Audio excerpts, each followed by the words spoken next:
Tens of millions dead. Cities reduced to rubble.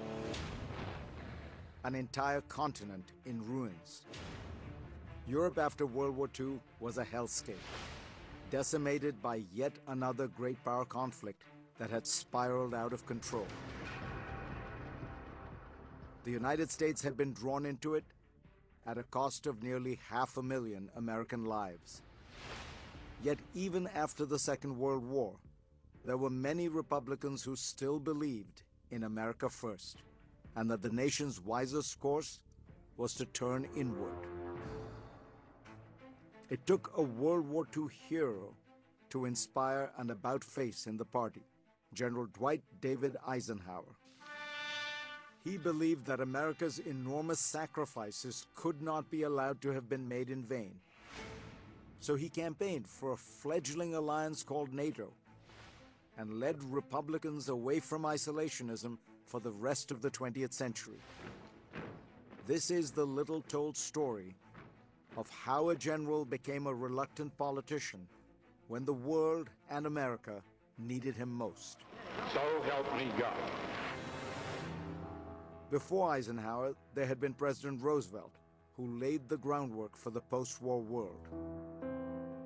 In 1943, he met with Soviet Premier Joseph Stalin, outlining his idea for an international organization with, quote, 4 policemen: the United States, Britain, China, and the Soviet Union.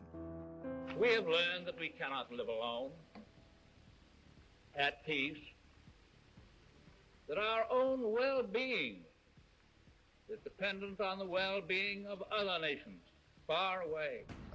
Tragically, Roosevelt would not live to see his dream realized. The flag flies at half-staff as a grief-stricken nation mourns the death of Franklin Delano Roosevelt, President of the United States. Just weeks after his death, delegates from 50 nations finalized the charter for FDR's dream, the United Nations. The charter of a new world is born. The UN was just one prong of a new American-led world order meant to ensure that there would never be a third world war. We accept the principle that American power in the world is a good thing. Isolationism is not the way to peace. Neutrality is not the way to peace.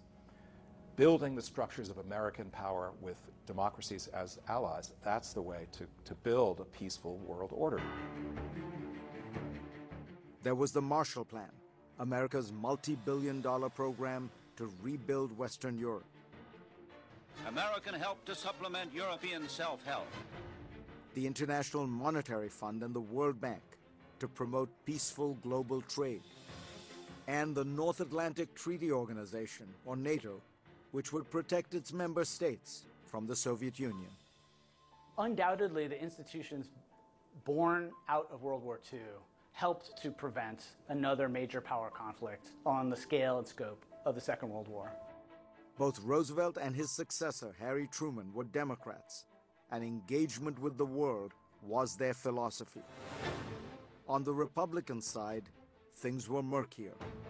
There remain what we sometimes call the old guard of Republicans who are very critical of this rapid expansion of America's world presence. Former President Herbert Hoover wanted to end U.S. military aid to Europe despite the growing Soviet threat. And then there was Ohio Senator Robert Taft, a frontrunner for the 1952 Republican presidential nomination. Taft was a vigorous opponent of the World Bank and the Marshall Plan. He also voted against NATO. A soldier from Abilene, Kansas, USA. But there was another big name in the mix for the Republican nomination. General Dwight Eisenhower had a competing vision for America's place in the world. He had led the Allied forces to victory as their supreme commander in Europe. Exhausted from his years in uniform, Eisenhower fantasized about buying a ranch and retiring. I intend to have nothing whatsoever to do with partisan politics.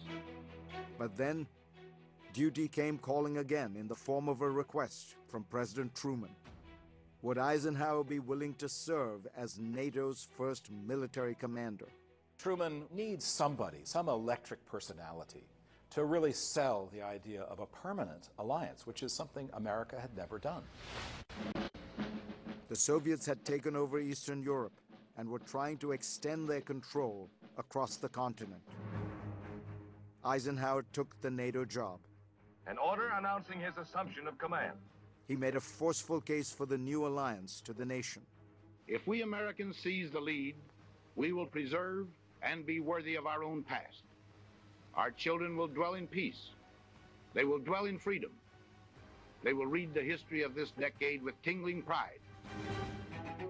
But there was one man Eisenhower was especially eager to convince, the Republican frontrunner for president, Robert Taft.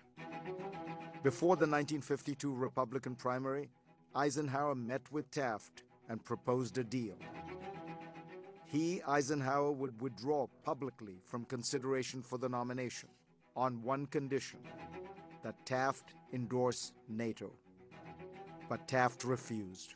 He says, I'm not doing it. I've been an isolationist all my life. I believe America should look inward, not outward. I would never say such a thing. Eisenhower had long been reluctant to enter the political fray. But with NATO on the line and public support for his candidacy catching fire, he felt he had no choice.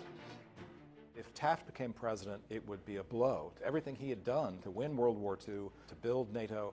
So he's persuaded that to defend internationalism, to defend this new American order, he must run for president. Chicago becomes the focal point for the nation's eyes as the hottest, bitterest Republican convention in 40 years gets underway. A contested convention followed. Senator Taft was fighting out a fierce battle against a newcomer. Taft was a formidable foe. Loud cheers by those who like Ike. But in the end, Eisenhower emerged victorious, winning the nomination and then the presidency. You have summoned me to lead a great crusade for freedom in America and freedom in the world. Those words ushered in a new era. Eisenhower running and winning transformed the Republican Party. Republican presidents were now ready to take to the world stage in defense of the Western liberal order. Eisenhower should be given a tremendous amount of credit because he really did smother in the Republican Party the isolationist movement for those many decades. Mr. Gorbachev, tear down this wall. In 1989, the Berlin Wall fell, and soon so did the Soviet Union. In Moscow, the hammer and sickle is lowered for the last time. America had won the Cold War, but now it was at a crossroads. Would the United States continue to lead or turn inward again? Coming up, how the party of Ronald Reagan became the party of Donald Trump.